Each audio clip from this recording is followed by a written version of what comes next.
क्या प्रीति स्नेह प्रेम श्रद्धा से गुजरकर स्वभावता ही भक्ति में रूपांतरित होती है?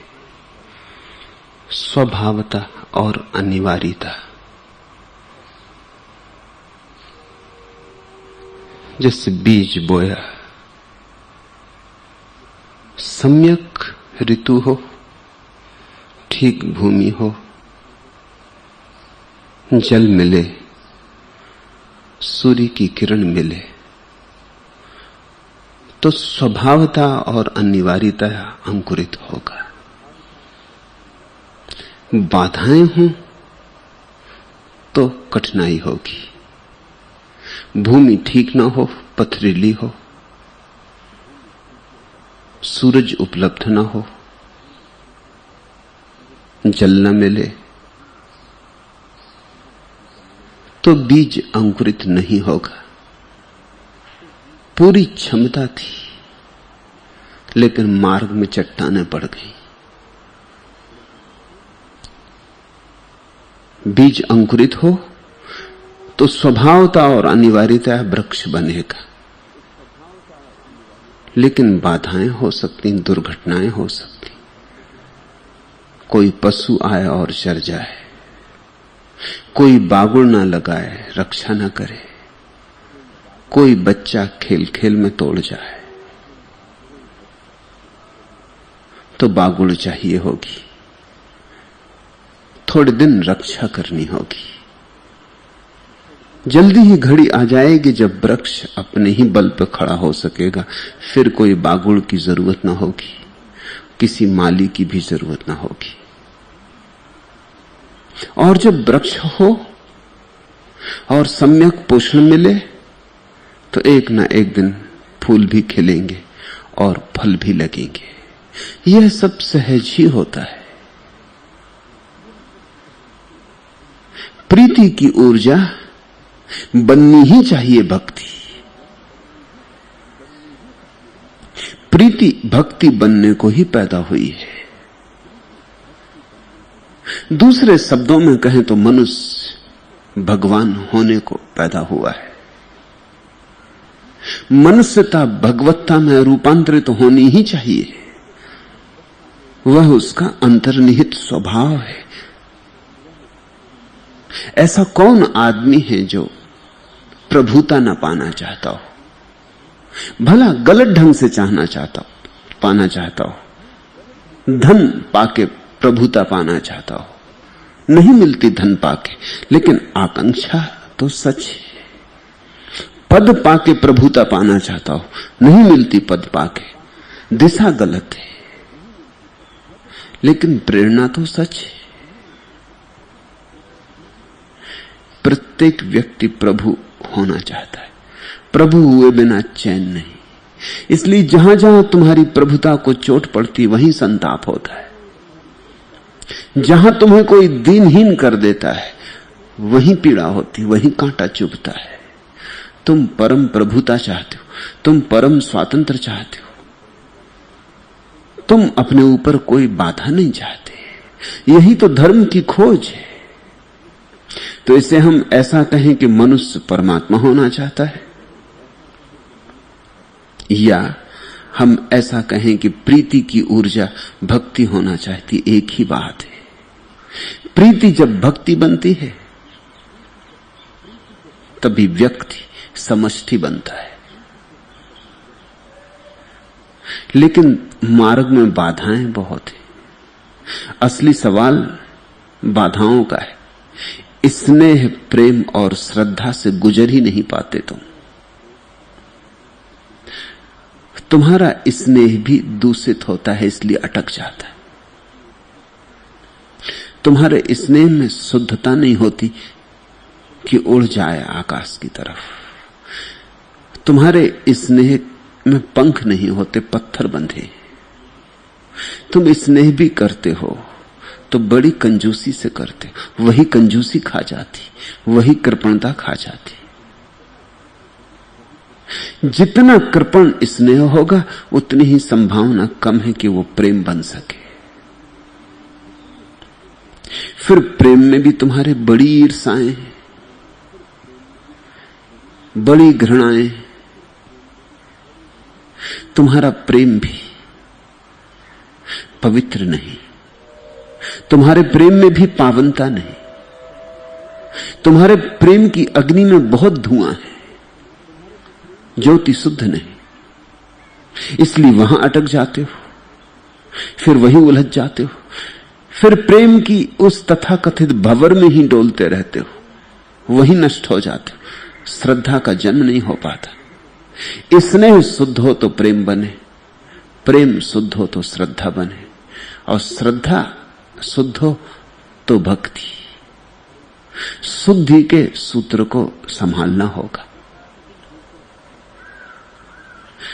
तुम्हें अपने बेटे से प्रेम है, अपने के कारण प्रेम किया तो अशुद्ध हो गया। फिर तो बेटे से ना हुआ प्रेम, अपने अहंकार से ही हुआ। मेरा बेटा है, ये तो मैं को ही प्रेम किया प्रकारांतर से, बेटे के माध्यम से अपने अहंकार की ही पूजा की। कल तुम्हें पता चल जाए, पुरानी किताबें उलटते पलटते कोई पत्र मिल जाए और पत्र से पता चले कि तुम्हारी पत्नी किसी के प्रेम में थी जब ये बेटा पैदा हुआ, संदेह उमगाए। उसी क्षण स्नेह तिरोहित हो गया। ये कोई स्नेह था, इस बेटे से संबंध ही न था। अब अहंकार की तृप्ति नहीं होती, बात खत्म हो गई। तुम्हें अपनी पत्नी से प्रेम है, ये मेरी है इसलिए। जहां मेरा बहुत बजनी हो जाता है, वहीं बीच के मार्ग में चट्टान आ जाती। अहंकार बड़ी से बड़ी चट्टान है, जब तक न टूटे तब तक कोई बीज अंकुरित नहीं होगा। अंकुरित हो जाए तो भी वृक्ष ना बनेगा, वृक्ष बन जाए तो फूल ना आएंगे, फूल लग जाए तो फल ना आएंगे। हजार तलों पर अहंकार बाधा देता है, और उसके अतिरिक्त और कोई बाधा नहीं। जिस स्त्री को तुमने प्रेम किया है, इसको दो ढंग से प्रेम किया जा सकता है। एक ढंग तो कि मेरी है इसलिए, और एक ढंग कि परमात्मा का सौंदर्य प्रकट हुआ है, परमात्मा की है, वही झलका है। तुम्हारे घर बेटा पैदा हुआ है, वो परमात्मा का ही आगमन हुआ है। परमात्मा मेहमान बना है तुम्हारे घर, स्वागत करो, सम्मान करो। मोह ममता के बंधन मत डालो, बेटे को मुक्त रखो। और जब तक बाप बेटे का सम्मान न करे, तब तक ये आकांक्षा आज नहीं कल बड़ा दुख देगी कि बेटा मेरा सम्मान करे। सम्मान के उत्तर में सम्मान आता है। इससे कुछ फर्क नहीं पड़ता कि तुम्हारी उम्र ज्यादा है। बेटा अभी अभी परमात्मा के घर से आया है, ताजा है, अभी अभी परमात्मा का स्पर्श उस पर है, अभी अभी परमात्मा की गंध भी उस पर है। इसलिए तो सभी बच्चे सुंदर होते हैं। कुरूप बच्चा खोजना कठिन, अभी डूबे हैं, अभी आ गए हैं लेकिन पूरे नहीं आ पाए हैं संसार में। समय लगेगा, संसार की भाषा सीखेंगे, गणित चालबाजियां सीखेंगे, धोखाधड़ी सीखेंगे, समय लगेगा। अभी कोरे कागज। सम्मान दो, सत्कार दो, स्नेह दो, लेकिन मेरे हैं इसलिए नहीं, इसलिए कि परमात्मा ने फिर पृथ्वी पर अवतरण किया। अगर तुम अपने बच्चे में परमात्मा को देख सको तो किसी कृष्ण की पूजा करने, किसी बाल गोपाल की पूजा करने जाना पड़ेगा। बाल गोपाल रोज तुम्हारे घर आते और तुम्हें सूरदास की शरण लेनी पड़ती बाल गोपाल की भक्ति करने के लिए। थोते हो तुम। सूरदास का भजन जब तुम पढ़ते हो कि पैर में पैजनियां बांध के कृष्ण ठुमक ठुमक के चलते, तब तुम आह्लादित होते हो। तुम्हारे घर कृष्ण पैर में पंजनियां बांध के ठुमक ठुमक अभी चल रहे, गीत नहीं, सच्चाई में, सपने में नहीं, किसी कवि की कविता में नहीं, यथार्थ में। मगर वहां तुम्हें कुछ नहीं दिखाई पड़ता। वहां मेरे का पत्थर पड़ा है, वहां मेरे के कारण पांव में बंधी पैंजनियां नहीं सुनाई पड़ती। तुम्हारे कान बहरे हो गए, तुम दीवाल की तरह हो, तुम्हारा दर्पण कुछ भी प्रतिफलित नहीं करता। सूरदास के वचन सुन के तुम आंदोलित होते हो, और कितने बाल गोपाल चारों तरफ खेल रहे हैं। उन बाल गोपाल को देख के तुम सिर्फ नाराज होते हो कि शोरगुल ना करो, भाग जाओ यहां से। अभी मैं अखबार पढ़ता हूं, अभी यहां पास ना आओ, अभी मैं गणित का हिसाब करता हूं, अभी मैं खाता बही लिखता हूं, अभी मैं पूजा पाठ कर रहा हूं, अभी बच्चों का आगमन यहां निषिद्ध है। तुम क्या पूजा पाठ करोगे? तुम्हारे पास आंखें पत्थर की, तुम्हें कुछ दिखाई नहीं पड़ रहा। हर बच्चे में कृष्ण उतना ही है जितना कृष्ण में था। देखने की आंख चाहिए। हर पत्थर में मूर्ति छिपी है, खोजने की आंख चाहिए। कण कण में वह विराजमान है। जिस क्षण तुम छोटे से बच्चे में कृष्ण को देख सकोगे, कि राम को, कि क्राइस्ट को, उसी क्षण स्नेह शुद्ध हुआ, स्नेह को पंख लगे। अब स्नेह को पृथ्वी पर नहीं रोका जा सकता। बीज फूटा, अंकुर बना, उठने लगा ऊपर। देखते हो रूपांतरण।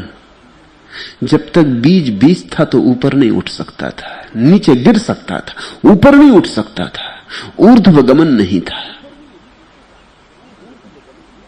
नीचे तो जा सकता था, कितने ही गहरे गड्ढे में उतर सकता था, लेकिन 1 इंच भी ऊपर नहीं उठ सकता था। क्रांति देखते हो, बीज टूट के अंकुरित हो गया, क्रांति घट गई, अब अंकुर ऊपर उठने लगा, चमत्कार हो गया। तुमने कहानी सुनी है,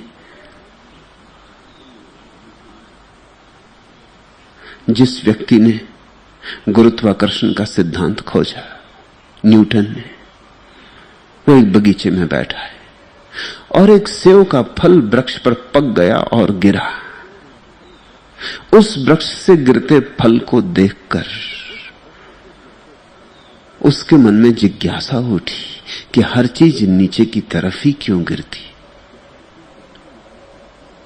पत्थर को ऊपर फेंकते हैं, वो भी नीचे लौट आता है। छलांग लगाओ, छलांग पूरी भी नहीं हो पाती कि वापस जमीन पर आ जाते हो, हर चीज जमीन पर लौट आती। इससे उसने गुरुत्वाकर्षण का सिद्धांत निकाला कि जमीन खींचती है चीजों को अपनी तरफ। यह अधूरा सिद्धांत है। अगर मेरा कहीं न्यूटन से मिलना हो जाए तो उससे मैं कहूं कि तूने ये प्रश्न तो पूछा, लेकिन इससे भी गहरा प्रश्न यह था कि फल ये ऊपर पहुंचा कैसे। हमने तो बीज बोया था जमीन में,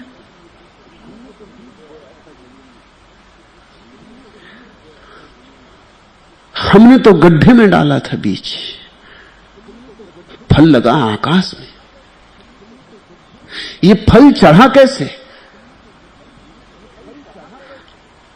फल टूट के गिरता है तो जमीन पे गिरता है, ये सच है। तो इससे एक सिद्धांत तय होता है कि जमीन खींचती, मगर कोई ताकत होनी चाहिए जो ऊपर की तरफ भी खींचती, नहीं तो वृक्ष उठेगा ही कैसे। चमत्कार है वृक्ष का उठना, होना नहीं चाहिए, नियम के अनुकूल नहीं। और ऊपर की फुनगी तक भी पानी की धार पहुंचती, कोई पंप भी नहीं लगा हुआ है। ऊपर की आखिरी फुनगी तक जलधार उठती, उठना पड़ता है, गुरुत्वाकर्षण के नियम को तोड़ के उठती। कोई नीचे की तरफ खींच रहा है, कोई ऊपर की तरफ भी खींच रहा है। तुम कहां खींचोगे तुम पर निर्भर है। बीज अगर टूटे ना तो नीचे की तरफ जाएगा, बीज अगर टूट जाए तो ऊपर की तरफ जाएगा। अहंकार अगर टूटे ना तो नीचे की तरफ ले जाता, नरक की यात्रा करवाएगा। अहंकार अगर टूट जाए तो सारा स्वर्ग तुम्हारा है, तुम्हारे लिए प्रतीक्षा कर रहा है, ऊपर की तरफ ले जाएगा। अहंकार टूटे ना तो पत्थर है, छाती में लटकी चट्टान है, उड़ोगे कैसे? अहंकार टूट जाए तो पंख, फिर खूब उड़ान हो सकती। तो स्नेह से अहंकार को हटा लो, ममत्व को विदा कर दो, और तुमने जहर छांट दिया, फिर स्नेह प्रेम में बदलेगा। फिर ध्यान रखना कि प्रेम में कहीं छिपा हुआ पीछे से अहंकार ना आ जाए, नहीं तो सारे प्रेम का आनंद विषाक्त हो जाता। तुम देखते प्रेमियों को सुख तो कम दुख ज्यादा पाते मालूम पड़ते। प्रेम के नाम पर सुख तो कभी कभार मिलता है, दुख रोज मिलता है। प्रेम में जितना दुख मिलता है और कहीं भी नहीं मिलता। इसलिए बहुत समझदारों ने तो तय कर लिया कि प्रेम की झंझट में ही ना पड़ेंगे। कभी 100 में एक मौके पर तो सुख और 99 मौकों पर दुख। कभी एक फूल खिलता है, 99 तो कांटे ही चुभते, छाती छार छार हो जाती। प्रेमियों को तुम रोते पाओगे, हंसते कभी प्रेमियों को पाते? द्वेष जलता, ईर्षा जगती, वह मनुष्य पैदा होता, मालकियत अड़चन लाती। मेरी पत्नी, अब तुम्हें फिक्र करनी पड़ती कि मेरी पत्नी, इसके चारों तरफ एक दीवार उठा दूं, इस पे किसी की नजर ना लग जाए,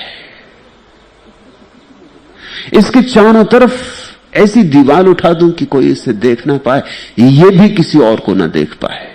बड़ा भय तुम्हारे भीतर पैदा हो गया है कि आज है तुम्हारी, कल कहीं किसी और की ना हो जाए।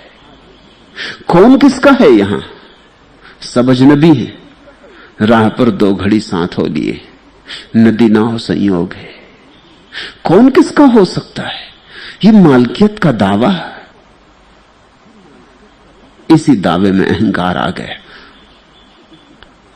जब तुमने कहा मेरी पत्नी मेरा पति, तभी अहंकार आ गया।